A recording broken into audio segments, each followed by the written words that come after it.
আমি দেখিনি তোমাদের চেয়ে কাউকে বুদ্ধিমানের বুদ্ধিকে নষ্ট করতে পারে। ও নারী জাতি, তোমরা এমন জাতি যে বুদ্ধিমানের বুদ্ধিকে নষ্ট করতে পারো। আমি দেখিনি তোমাদের চেয়ে কাউকে যে বুদ্ধিমানের বুদ্ধিকে নষ্ট করতে পারে। তোমরা এমন জাতি, তোমাদের মধ্যে কেউ এমন যে বুদ্ধিমানের বুদ্ধিকে নষ্ট করতে পারে। একবার হাসি দিয়ে কথা বললে সব বুদ্ধি বিবেক শেষ হয়ে যায়।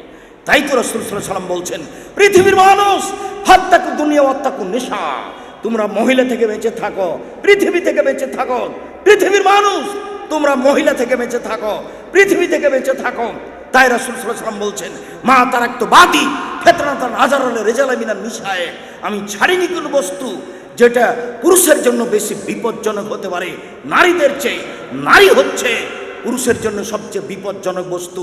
নারী হচ্ছে পুরুষের জন্য সবচেয়ে বিপজ্জনক বস্তু। নারী হচ্ছে পুরুষের জন্য সবচেয়ে বিপজ্জনক বস্তু। তাই তো রাসূল সাল্লাল্লাহু আলাইহি ওয়াসাল্লাম বলছেন, ইন্নাল মারাতা তুকবিলু ফি সূরাতি শয়তান ওয়া তুদবিরু ফি সূরাতি শয়তান, নিশ্চয়ই মহিলারা শয়তানের বেশ ধরে আসে, শয়তানের বেশ ধরে যায়। নিশ্চয়ই মহিলারা শয়তানের বেশ ধরে আসে, শয়তানের বেশ ধরে যায়। নিশ্চয়ই মহিলারা শয়তানের বেশ ধরে আসে, শয়তানের বেশ ধরে যায়। আপনি তার ফাঁদে পড়বেন না। ও ভয়াবহ বস্তু আপনি দেখলেন না? ওই যে জুলাইখা সব দরজা বন্ধ করে দিল, সব দরজা বন্ধ করে দিয়ে বলছে, হাই তালাক, এইসব তুমি আমার সাথে জেনায় লিপ্ত হও।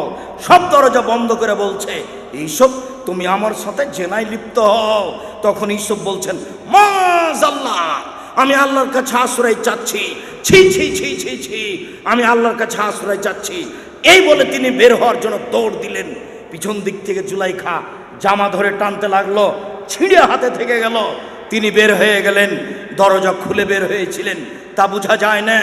তিনি আগে আগে বের হলেন, পিছনে পিছনে জুলাইখা বের হলো। সেখানেই ছিল জুলাইখার স্বামী।